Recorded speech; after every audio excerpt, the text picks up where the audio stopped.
जय माता रानी दोस्तों, मैं सीमा आप सभी का स्वागत करती हूँ आपके अपने चैनल राधा कृष्ण ऑफिशियल में। उम्मीद करती हूँ आप लोग बहुत ही अच्छे होंगे। तो ये बताने के लिए कमेंट बॉक्स में ओम नमः शिवाय जरूर लिखिएगा। तो चलिए दोस्तों, आज हम इस वीडियो में जानेंगे कि साल 2025 में महाशिवरात्रि का व्रत कब किया जाएगा और महाशिवरात्रि के दिन मंदिर जाने से पहले हमें कौन से ऐसे 5 कार्य हैं जो हमें जरूर कर लेनी चाहिए। इस दिन हमें अखंड ज्योत कब जलानी चाहिए, कैसे जलानी चाहिए, और अगर शिव मंदिर में पार्वती जी वहाँ पे नहीं है तो हम श्रृंगार के सामान कहाँ चढ़ाएंगे, व्रत के दिन हम बाल धो सकते हैं या नहीं धो सकते हैं। तो बहुत सारी महत्वपूर्ण बातें आज हम इस वीडियो में जानेंगे। तो आप लोग वीडियो को पूरा जरूर देखिएगा और चैनल पे नए आए हैं तो चैनल को सब्सक्राइब और वीडियो को लाइक जरूर कर दीजिएगा। तो चलिए वीडियो को शुरू करते हैं और जान लेते हैं सभी महत्वपूर्ण बातें।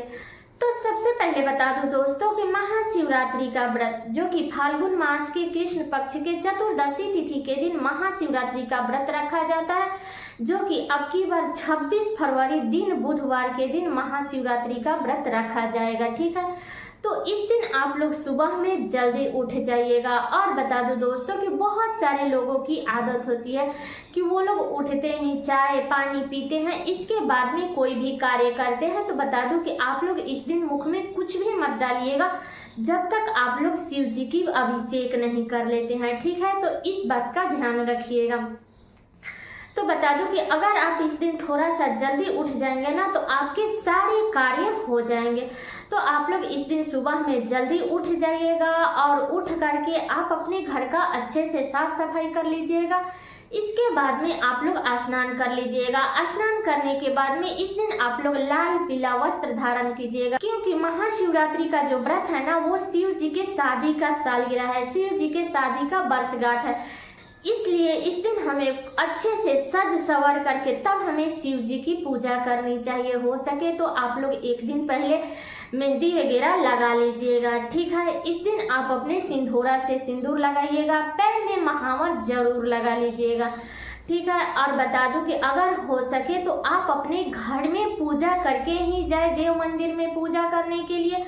लेकिन मान लीजिए कि घर में पूजा करने में लेट होती है तो आप लोग स्नान करने के बाद में आप अपने मंदिर के अच्छे से साफ सफाई कर दीजिएगा। इसके बाद ही आप लोग जाइएगा शिव मंदिर में पूजा करने के लिए। जब आप वहां जाइएगा शिव मंदिर में पूजा करने के लिए तो बता दूं कि आप चाहे तो जल घर से भी भर के लेके जा सकते हैं या आप वहां भी भर सकते हैं। ठीक है, और बता दूं कि जब भी आप लोग मंदिर जाइएगा, कहीं आसपास में मंदिर है तो आप लोग खाली पैर से ही जाइएगा, चप्पल वगैरह पहन करके मत जाइएगा। ठीक है, अगर दूर जाना है तो आप लोग चप्पल पहन के जा सकते हैं, लेकिन आपको चमड़े की चप्पल पहन करके नहीं जानी है, इस बात का ध्यान रखिएगा। ठीक है, तो जब आप मंदिर में जाते हैं तो आपको पहले मंदिर में प्रवेश करने से पहले आपको दरवाजे पे घंटी जरूर बजा देना चाहिए, क्योंकि घंटी बजा करके जब हम मंदिर में अंदर प्रवेश करते हैं ना तो ऐसा माना जाता है कि हमारा हाजिरी लग जाता है भगवान के सामने में। इसलिए हमें मंदिर में कभी प्रवेश करना चाहिए तो घंटी बजा करके, और जब आप लोग पूजा करके निकलिएगा तब घंटी मत बजाइएगा। ठीक है, तो इस बात का ध्यान रखिएगा। अगली चीज बता दूं कि जब आप मंदिर में जाते हैं तो वहां पे आप लोग शिव जी की पूजा विधि विधान से कर लीजिएगा, उनका अभिषेक कीजिएगा। काला तिल हो, शक्कर हो, दूध हो, दही हो, तो 5 प्रकार से शिव जी का अभिषेक किया जाता है। तो आप इन सब चीजों से भी अभिषेक कर सकते हैं या आप सादे जल से भी कर सकते हैं, तो आप अपना देख लीजिएगा। ठीक है, तो शिव जी के पास में आप लोग विधि विधान से पूजा कर लीजिएगा। जो भी भांग बेलपत्र अकवन जो भी मिल जाता है, जो सामग्री आपके पास में अवेलेबल हो जाता है उसी से आपको पूजा कर लेनी है। पूजा करने के बाद में हमें शिव जी की आरती करनी है। तो और बता दो कि महाशिवरात्रि का जो व्रत है वो हर कोई रखता है, महिला भी रखती है और पुरुष भी रखते हैं, बच्चे भी रखते हैं।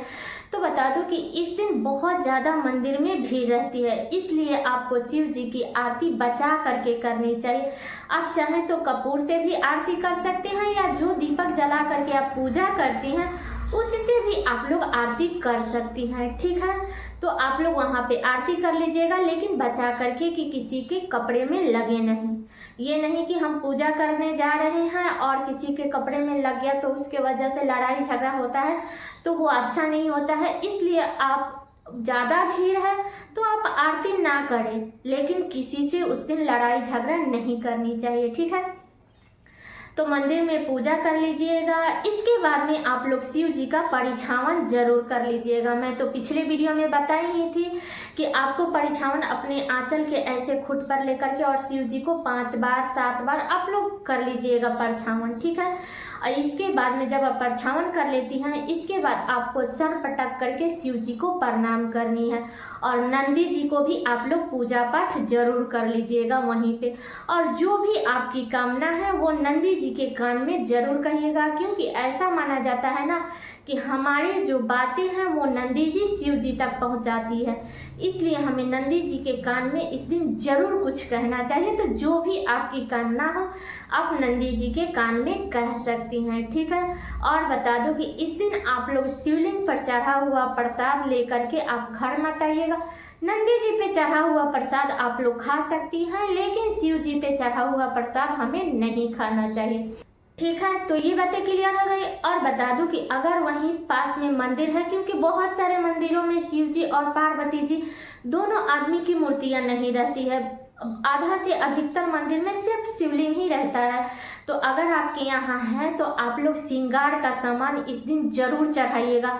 अगर मंदिर में पार्वती जी साथ में शिव जी के साथ में है तो आप लोग वहाँ भी चढ़ा दीजिएगा। अगर वहाँ नहीं है तो आप अपने घर में जहाँ पूजा कीजिएगा वहाँ पे चढ़ा दीजिएगा, लेकिन इस दिन श्रृंगार का सामान जरूर चढ़ाइएगा।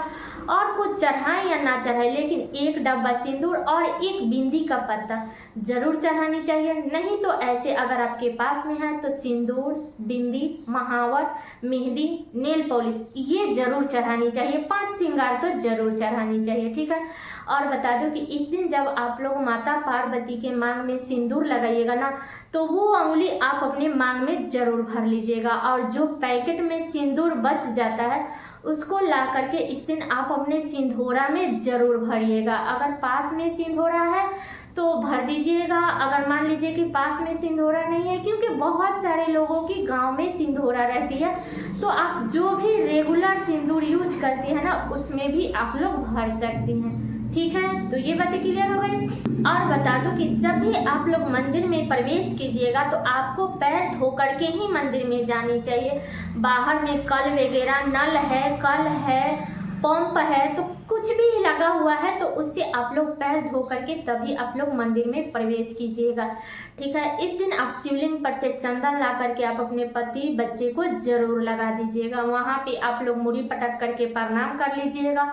और घर पे आके अगर आप घर में पूजा नहीं की है तो घर में पूजा कर लीजिएगा। तो बता दो दोस्तों कि बहुत सारे लोग बोलते हैं कि हमें अखंड ज्योत कब जलानी चाहिए। तो बता दो कि जब भी आप पूजा करें सुबह में उसी समय आप लोग अखंड ज्योत जला दीजिएगा, ठीक है। चाहे आप मतलब जितना सुबह में हो सके उतना सुबह में ही हमें इस दिन पूजा पाठ करनी चाहिए, क्योंकि जब हम पूजा पाठ कर लेते हैं, शिव जी का अभिषेक कर लेते हैं, तो जितना सुबह कर लेते हैं इसके बाद से हम फलाहार वगैरह करते हैं, ठीक है। तो आप लोग जितना सुबह हो सके उतना सुबह आप लोग पूजा पाठ करके ही मुख में कुछ भी डालिएगा, ठीक है। और फलाहार का रहा बात तो आप दिन में कई बार भी फलाहार कर सकते हैं। ये नहीं कि हमें एकादशी के जैसा या मतलब कि और कोई व्रत के जैसा हमें इसमें एक ही बार फलाहार करनी है, तो ऐसा कुछ भी नहीं है। जब भी आपको भूख लगती है, जब भी आपको प्यास लगती है तो आप लोग फल फ्रूट खा सकते हैं, शकरकंद खा सकते हैं, आप पानी पी सकते हैं, चाय पी सकते हैं, दूध, छाछ, लस्सी, मतलब कुछ भी आप लोग खा पी सकते हैं, सिर्फ अन्न छोड़ करके और नमक छोड़ करके, ठीक है। तो ये बातें क्लियर हो गई। तो जब आप शिवलिंग में पूजा कर लेते हैं, घर में भी पूजा पाठ कर लेते हैं, इसके बाद आपको इस दिन अपने पति को प्रणाम जरूर करनी चाहिए। तो आप लोग पति को प्रणाम कीजिएगा, पति को चंदन लगा दीजिएगा, ठीक है। और बता दूं कि देखिए बहुत सारे लोगों के यहाँ पार्वती जी की मूर्ति मंदिर में नहीं रहती है, तो आप लोग श्रृंगार का सामान आप अपने घर में भी मतलब कि चढ़ा सकते हैं, ठीक है। हम लोग तो घर में ही चढ़ाते हैं, क्योंकि जहाँ पे हम लोग पूजा करने के लिए जाते हैं आप लोगों को कोई वीडियो के माध्यम से मैं दिखाई भी हूँ, सिर्फ वहाँ पे शिवलिंग है, पार्वती माता नहीं है, इसलिए मैं श्रृंगार का सामान जो है वो घर में ही चढ़ाती हूँ, ठीक है। तो ये बातें क्लियर हो गई। तो ये सारे कार्य आपको महाशिवरात्रि के दिन करनी है। 16 श्रृंगार करके ही हमें शिव जी की पूजा करनी है, ठीक है। और रहा बात इस दिन बाल धोने का, तो आप लोग बाल धो सकते हैं। बुधवार का दिन है और व्रत के दिन बाल धोया जाता है महाशिवरात्रि के दिन, तो आप लोग धो सकती है। लड़कियां भी धो सकती है, महिलाएं भी धो सकती है, ठीक है। ये भी बातें क्लियर हो गई। और दोस्तों आप लोगों से एक छोटा सा रिक्वेस्ट है कि अगर आप लोग चैनल पे नए आए हैं तो सब्सक्राइब कर दीजिएगा और वीडियो को लाइक कर दीजिएगा, क्योंकि वीडियो बनाने में बहुत ही अधिक मेहनत लगती है, इसलिए वीडियो को लाइक जरूर कर दीजिएगा।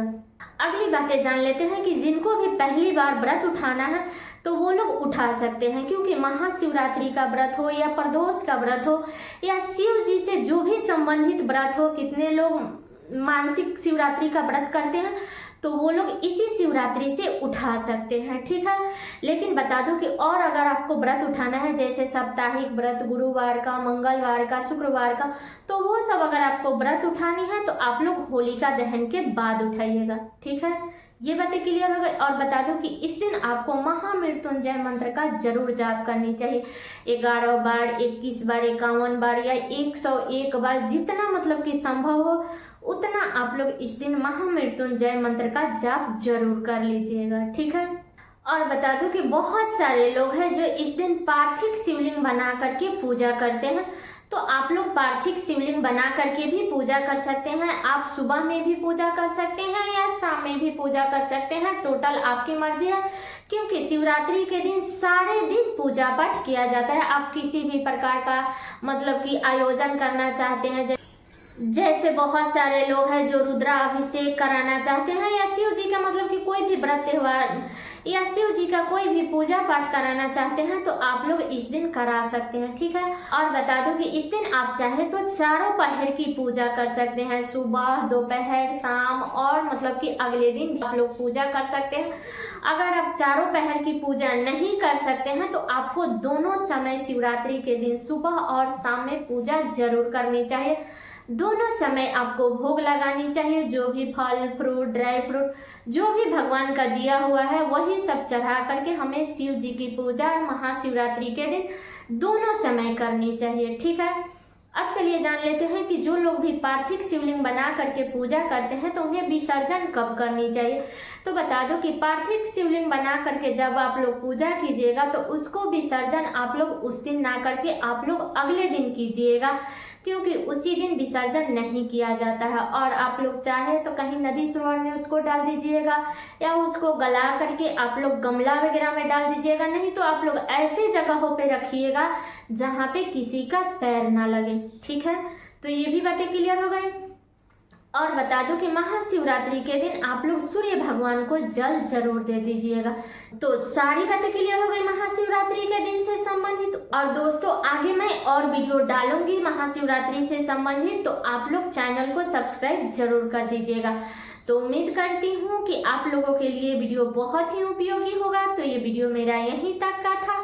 कैसा लगा ये वीडियो आप लोग कमेंट करके जरूर बताइएगा। चैनल पे नए आए हैं तो सब्सक्राइब कर लीजिएगा, वीडियो को लाइक कर दीजिएगा और वीडियो को शेयर कर दीजिएगा, ताकि हर किसी को महाशिवरात्रि से संबंधित सभी महत्वपूर्ण बातें जानने को मिल सके। तो चलिए दोस्तों, मिलती हूँ अगले वीडियो में किसी नए वीडियो के साथ में। तब तक के लिए नमस्कार।